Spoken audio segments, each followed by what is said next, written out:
L'avion royal prend à nouveau son essor pour gagner Bujumbura, siège du gouvernement du Rwanda-Urundi. Il survole la région de Manono, riche en gisements d'étain, et atteint le lac Tanganyika, long de 650 km, véritable mer intérieure aux profondeurs abyssales. Le gouverneur du Rwanda-Urundi et les Bami du Rwanda et de l'Urundi attendent le Héron qui va bientôt faire un atterrissage impeccable. Jadis, plage isolée du nord-est du lac, Bujumbura est aujourd'hui une coquette cité où vit en parfaite harmonie une population hétérogène d'Européens, d'Asiatiques et d'Africains. Le roi est accueilli par le gouverneur, entouré des fonctionnaires de l'administration.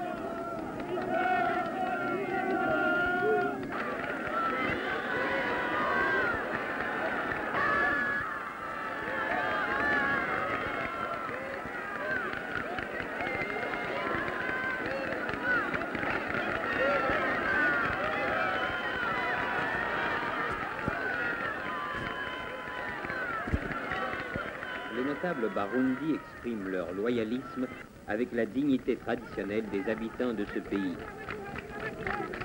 Comme partout ailleurs, le même enthousiasme délirant salue l'arrivée du souverain.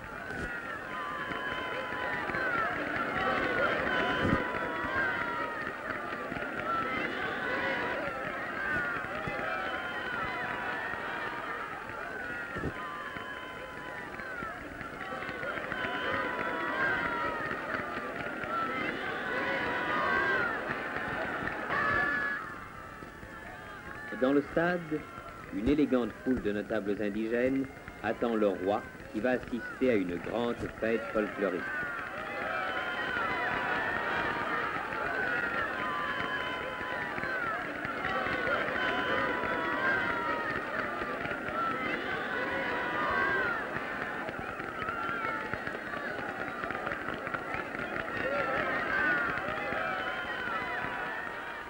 Le roi est accueilli au son d'un orchestre de 100 tambours.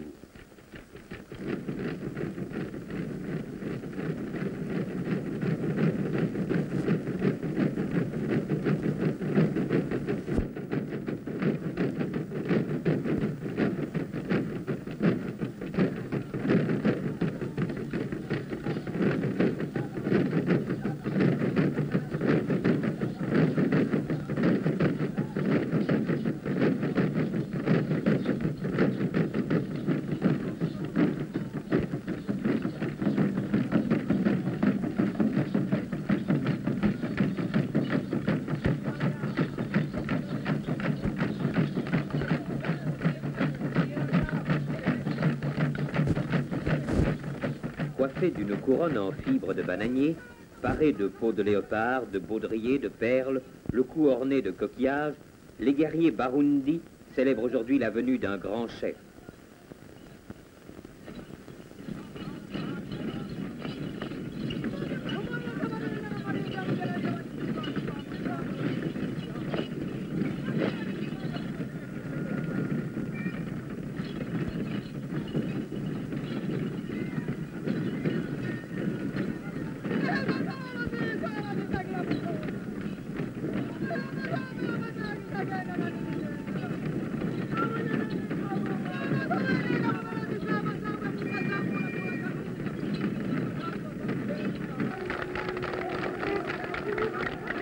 Les Baraganais sont venus des contreforts du massif montagneux du sud du pays.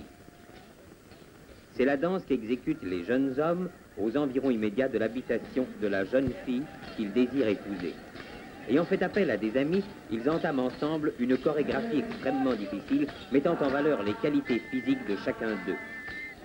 La coiffure de ces danseurs est faite de plumes de différents oiseaux du pays, et au mollet, ils portent des grelots métalliques.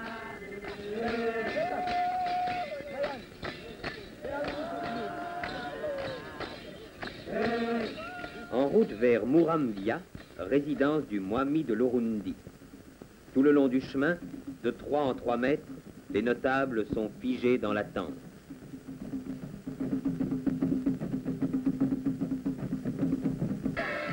Mwambutsa, le Mwami de l'Urundi, attend le roi. Celui-ci va prendre place sous Lingoro sorte de dôme en roseau qui était construit spécialement pour la circonstance.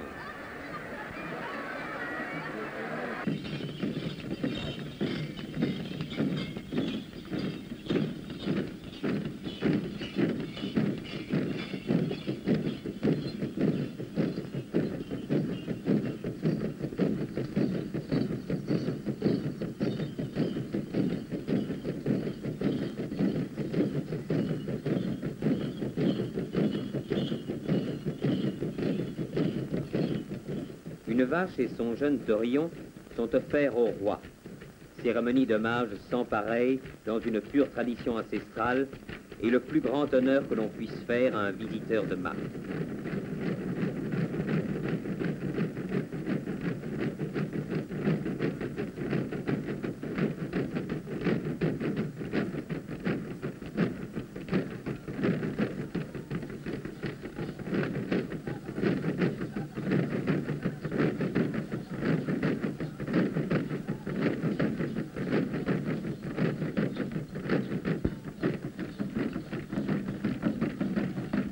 À la frontière des territoires du Rwanda et de l'Urundi, le roi traverse à pied le pont qui enjambe la rivière Akanyaru. Il est accueilli par le Mwami du Rwanda et par le résident de ce territoire. Après avoir passé par Astrida, le souverain se trouve à Nyanza, où le Mwami a préparé en son honneur une fête exceptionnelle.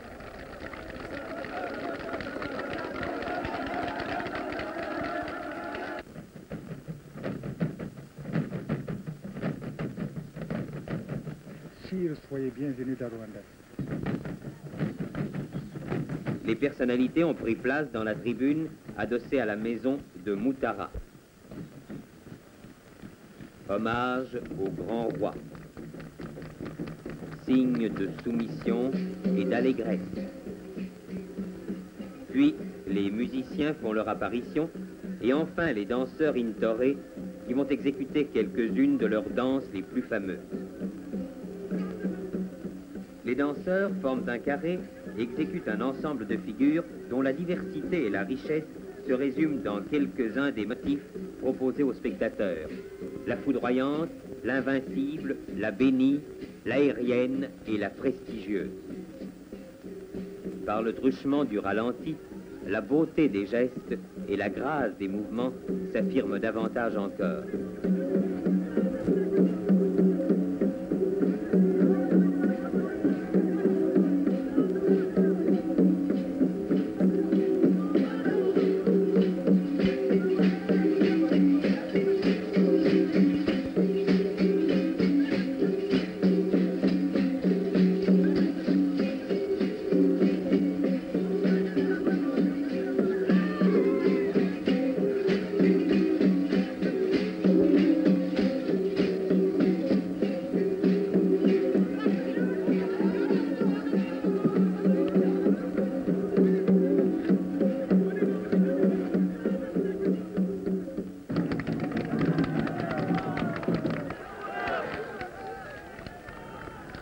La cérémonie s'achève par une démonstration de saut en hauteur exécutée par de splendides athlètes.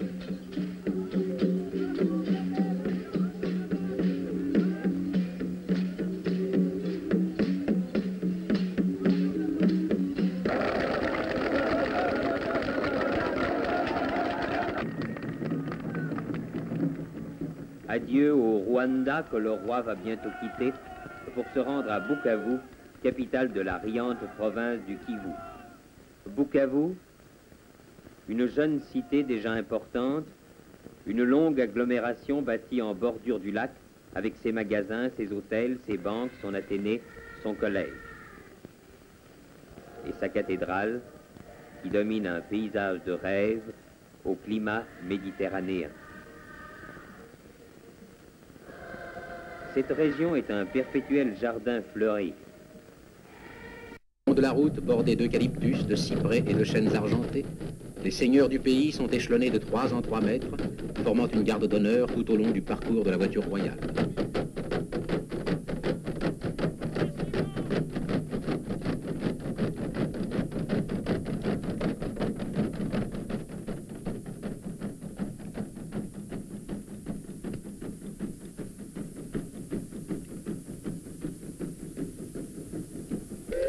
frontière symbolique entre deux territoires, un pont sépare l'Urundi du Rwanda. C'est ici que le roi prend congé du Mwami de l'Urundi. Au-delà du pont, le Mwami du Rwanda attend le souverain. Accompagné du gouverneur général du Congo et du gouverneur du Rwanda-Urundi, le roi passe d'un royaume à l'autre. Sire, soyez bienvenue dans Rwanda. Sur un bout de route, au fond d'une vallée, le cérémonial de la bienvenue se déroule avec une grande simplicité, tout empreinte de noblesse.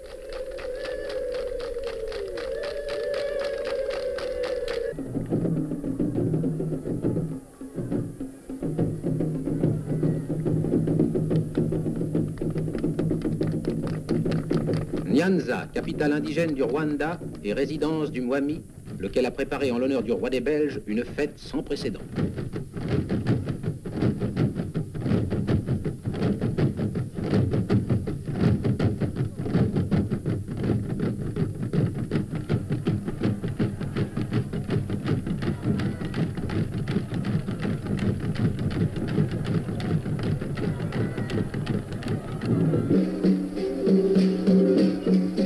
Dans un florilège qui évoquera toute la culture aristocratique du pays, les danseurs, accompagnés des tambours et des olifants, vont exécuter individuellement ou en groupe des danses que l'on appelle l'invincible, la victorieuse, la bénie, la provocatrice, l'aérienne, la prestigieuse, la chatoyante, l'incomparable, la foudroyante.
Les grandes familles du Rwanda résident dans les krals, vastes enclos situés au sommet des collines. C'est là que vivent, autour du chef et sa famille, un aïeul, les fils mariés et parfois une veuve revenue auprès des siens. Dans ces territoires, les vaches, propriété personnelle du Mwami, représentent aux yeux des populations la richesse suprême. L'admiration et le respect entourent ces ruminants, dont la possession est à la fois signe d'opulence et marque de distinction.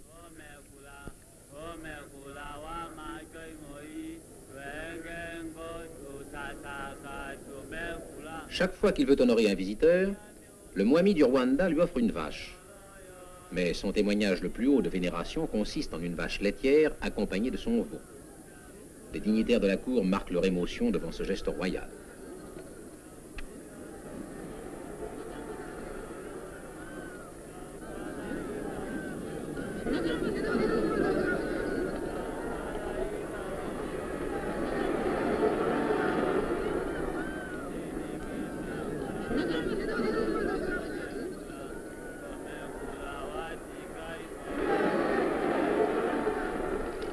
Tout le peuple veut être témoin de cette scène inoubliable. Adieu au Rwanda. Précédé des danseurs et des musiciens, le Mwami reconduit son suzerain qui regagne le Congo.